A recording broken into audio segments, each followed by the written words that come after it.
Maintenant, j'ai d'autres petites surprises qui vont arriver. Rassurez-vous, je vous donnerai de la matière avant juin. Qu'est-ce qui fait que votre gourmandise d'antenne s'est calmée? L'âge? L'âge, l'arthrose. euh, et puis l'envie aussi. Moi, j'ai commencé à travailler à 16 ans. Et au jour d'aujourd'hui, j'ai une vie formidable. Mais les gens oublient que de 16 ans à, on va dire, à 30 ans, j'ai ramé comme un malade jusqu'à ce que je passe à la télévision. Bon, je me suis bien amusé à la radio. Et voilà, j'ai aussi envie de profiter de la vie. Là. Ça veut dire que la télé, c'est plus aussi excitant qu'avant? Franchement, viens voir sur le plateau de Henri Paris, je suis compris. Non, pas du tout. Je dis juste que j'ai peut-être plus à apprendre dans le métier que dans la télévision que je produis à nous depuis plus de 20 ans. Voilà, tout simplement. C'est votre carrière sur scène? J'ai fait 2 spectacles, un premier c'était le premier, un deuxième qui était pas mal et qui a bien marché, et très joli acteur. Je travaille sur un prochain, mais bon, je vais laisser, j'ai trop de trucs là, j'ai pas le temps. Objectivement, j'ai pas le temps. Et je vous dis, j'ai pris des grandes décisions, ça fait maintenant 5 ans que je le dis, je vais travailler le monde. Donc je vais profiter de la vie. Maintenant, j'ai une chance incroyable comme l'émission ne se prend en direct, je peux tourner plusieurs à la fois. Donc, quand je tourne une session, j'ai toujours un mois de tranquillité derrière, donc vous voyez, je suis le seul bronzé dans cette pièce. Mais voilà, je suis toujours passionné par le métier que je fais, mais maintenant je veux faire que des choses qui m'éclatent. Et ce qui est étonnant, c'est qu'on l'a vu avec Wendy, c'est un parce que vraiment, alors là, il y a une humeur incroyable.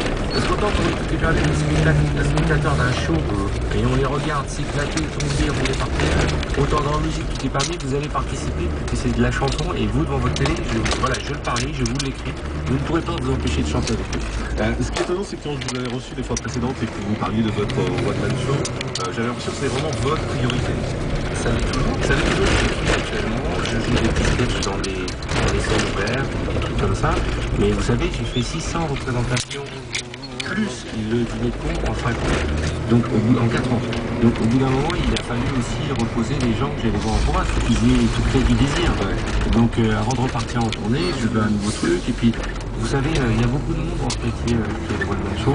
Et je voudrais être à la hauteur de mes ambitions. C'est beaucoup de travail et je ne peux pas faire les choses à moitié. Là, je me suis remis à fond dans la télévision et une fois que tout sera installé et tout va rouler, je repartirai à fond. Donc, on ne peut pas tout faire. On ne peut pas être bon partout. Votre regard sur la télévision d'aujourd'hui, est-ce qu'il a changé? Écoutez, objectivement, je regarde moins la télé qu'avant, c'est assez étonnant.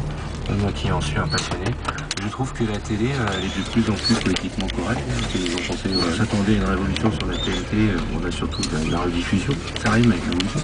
Voilà, et moi je suis pas plus choqué qu'il y a quelques années. Au contraire, je trouve qu'elle est un peu plus molle. Ouais, vous auriez envie de faire bouger les choses? Laissons ça aux jeunes, laissons ça à la jeune génération qui veut s'éclater.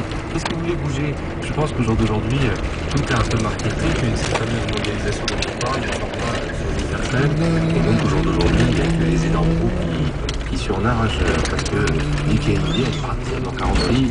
Donc c'est pour ça que je suis très fier qu'un petit producteur français arrive à faire un chemin dans l'autre sens, c'est-à-dire d'envoyer des émissions nées en France dans le monde entier. Mais j'ai l'impression, alors vous allez me dire que je me trompe peut-être, j'ai l'impression que vous n'avez plus la niaque comme avant sur la télé. Les gars, déjà que c'est profondé le mal.